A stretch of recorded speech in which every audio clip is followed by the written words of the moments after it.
What was the name of the very first Olympic mascot? The answer is Waldy.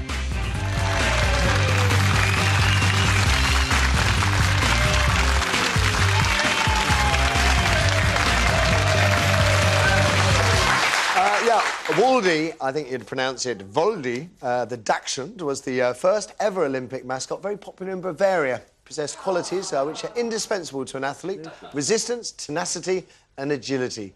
These are among the reasons he was chosen to be the mascot for the 1972 Games in Munich, which was the Games when I remember very well we got our first colour telly. Fantastic. Now, let's talk about this. We're trying to find out what you think of our new Olympic mascots. Janet, Dominic and Sue's thoughts in a sec. Yours, of course, most welcome on the usual number, 0207 173 5555. Wenlock and Mandeville's are their names, and 2012 organisers hope you're going to like them even more than the much-ridiculed logo for the Games.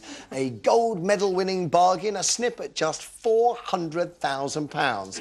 Though, interestingly, no one is telling us how much these two clowns cost. The papers haven't been too kind about them this morning. Olympic shames, screams the Daily Star.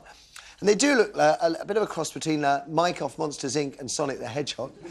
Wenlock is named after the Shropshire town of Much Wenlock, whose games in the mid-19th century inspired the modern Olympic movement, while Mandeville takes its name from Buckinghamshire's Stoke Mandeville Hospital, whose spinal unit helped establish the Stoke Mandeville Games in the 1940s, which is a forerunner to the modern Paralympics. So now you see. You have to explain it's always dodgy, isn't it, when you have to explain the concept. I mean, Wenlock's head shape represents the Olympic podium and the 3 medals, one in each event. He wears friendship wristbands in the colours of the Olympic rings, while Mandeville's aerodynamic head features the 3 Paralympic colours, and both mascots have taxi lights on their heads, apparently. Right. Yes, I suppose they do.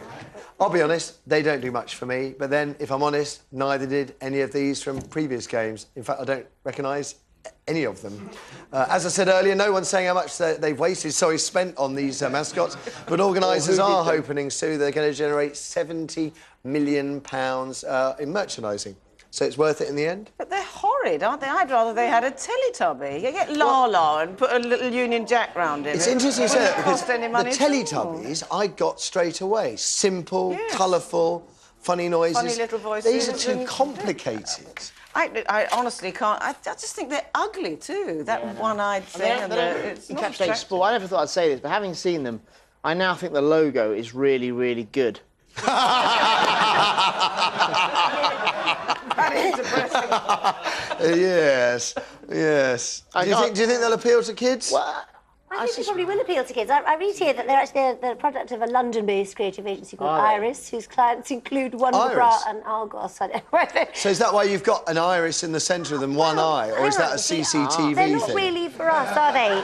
Michael Morpurgo, for whom I would crawl across broken glass, he's that excellent, is going to write a story about them which will be turned into an animated film. So obviously, this is not really aimed at us. I wonder how much he's getting paid for that. I hope he's getting a lot. He's brilliant. He's absolutely fantastic. But I do think that I don't know what the point of this is, and presumably we'll get so used to these images we won't see them after a while. They'll be all over T-shirts, they'll be all over lunchboxes, but they won't actually matter.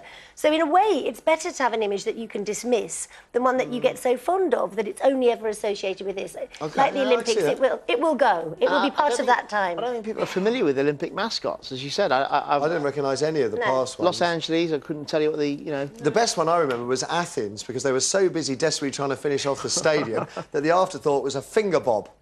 Giant finger bob. Right, literally an old sock with a piece of orange doily around it. And that now is the president of Greece.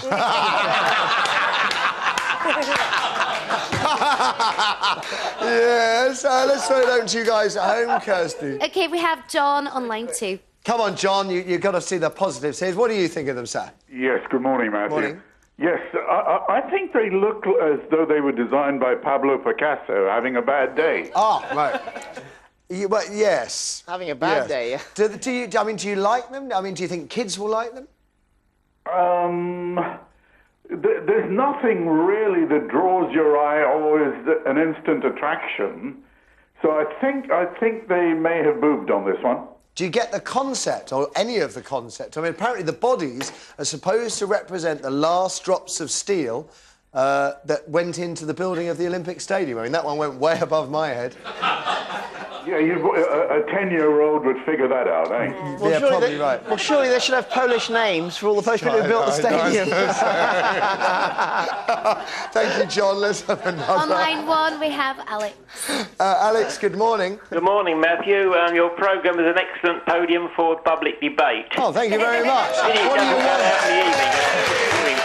Whatever you want, Alex. You ain't having it, mate. It's mine. Now, what do you think about these little chaps then, Alex? Well, like the logo, in my opinion, it's just one-eyed rubbish. I thought more inspiring could have been produced, and in my view, it is very much like the Angel of the North, grotesque. No.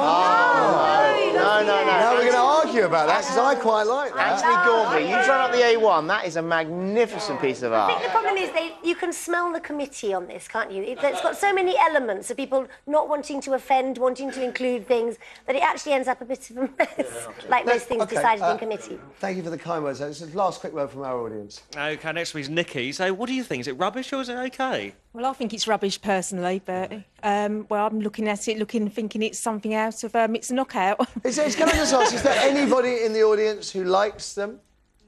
No one at all. OK, fair enough. I think they're absolutely fantastic. Thanks, Dominic. Just to do that. I mean, does it matter if they're just for kids and that kids might like them? I think they'll be largely forgotten. You're undressing them, aren't you, Sue? You're thinking, would they make it in Calendar Girls? Not even excited enough to undress them, Zadie. I can't understand it at all. This one's left his flies open. I know. hasn't it? I think he's slightly obscene. That. Actually, they don't look very fit, do they? It's just got a sort of damp nappy on, isn't it? Horrible. Let's leave that there. Thank you, Nikki. That is all we have time for this morning. It's Tar once again for your calls, your emails and tweets. Obviously couldn't do it without you.